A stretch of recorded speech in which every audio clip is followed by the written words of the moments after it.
सोचो जरा, एक ऐसा मैदान जहां दो मुल्कों की तारीख, दो जुनून और दो जज्बात एक दूसरे से टकरा रहे थे। जहां सिर्फ क्रिकेट नहीं बल्कि इज्जत, घमंड और बदले का रंग मिलने वाला था। एक तरफ था पाकिस्तान जो हमेशा अपने नफरत के सिक्के से खेलता है, और दूसरी तरफ था भारत जो सिर्फ एक बात जानता है, जवान लड़ते हैं सरहद पे और खिलाड़ी लड़ते हैं मैदान पे।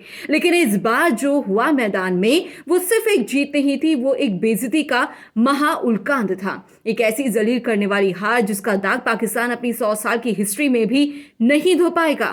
रविवार का दिन एशिया कप 2025 का सबसे बड़ा महामुकाबला। पाकिस्तान के कैप्टन सलमान अली आगा टॉस जीत गए और सोचा कि पहले बैटिंग करके भारत को चैलेंज देंगे, लेकिन वो भूल गए थे कि भारत की बॉलिंग के सामने चलना पाकिस्तान के लिए सिर्फ एक ख्वाब है। और वही हुआ, एक के बाद एक विकेट गिरते गए, पाकिस्तान की पूरी टीम से 127 रन पर घूट दी गई। फिर आया भारत का चीज, और भारत ने ऐसे खेला जैसे कोई बड़ा चैलेंज नहीं, और क्लाइमैक्स सूर्य का वो छक्का जिसे न सिर्फ मैच जीता बल्कि पाकिस्तान की उम्मीदों को धूल में मिला दिया। लेकिन असली तमाचा तब लगा पाकिस्तान को जब मैच के बाद भारत के प्लेयर्स ने उनकी तरफ देखा तक नहीं, न हाथ मिलाया, न जरा सी बात की।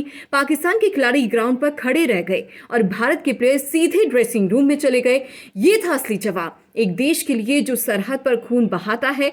भारत की तरफ से एक साफ मैसेज, टेररिज्म और स्पोर्ट्स का कोई मेल नहीं।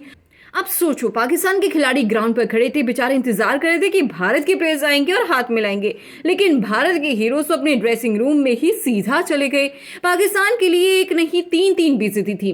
पहली, मैदान में 7 विकेट से हारना। दूसरी, हाथ मिलाने की औकात न मिलना। तीसरी, अपने captain Salman Ali post match presentation में भाग गया। मतलब मैच हारकर इंसान भाग गए, तो ये सिर्फ पाकिस्तान में ही मुमकिन है। और ऊपर से भारत के हेड कोच गौतम गंभीर, जिसे पहलगाम अटैक और ऑपरेशन सिंदूर को याद करके भारत के जवानों को सल्यूट किया है। ये सिर्फ एक क्रिकेट मैच नहीं था, ये था उन शहीदों को डेडिकेट की गई जीत और पाकिस्तान की जमीन को याद दिलाने वाला एक करारा जवाब।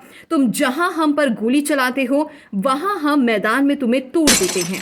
पाकिस्तान का कोच माइक हेडसन रो रो कर बोल रहा था, हम हाथ मिलाना चाहते थे। अरे भाई, हाथ मिलाना तो तब होता जब इज्जत बची होती। जो टीम सिर्फ 127 रन बना पाई, उसके साथ भारत के खिलाड़ी फोटो भी नहीं खिंचवाना चाहते। लेकिन पाकिस्तान के लिए सिर्फ एक हार नहीं थी, बल्कि ये उनके लिए एक नेशनल एम्बैरेसमेंट था, क्योंकि मैच के बाद दुनिया भर ने देखा कि पाकिस्तान की टीम सिर्फ हार रही थी बल्कि इज्जत भी खो रही थी। और भारत ने एक बार फिर साबित कर दिया कि भारत और पाकिस्तान के मैच में सिर्फ 2 चीजें होती हैं, एक तरफ जीत, दूसरी तरफ बेइज्जती।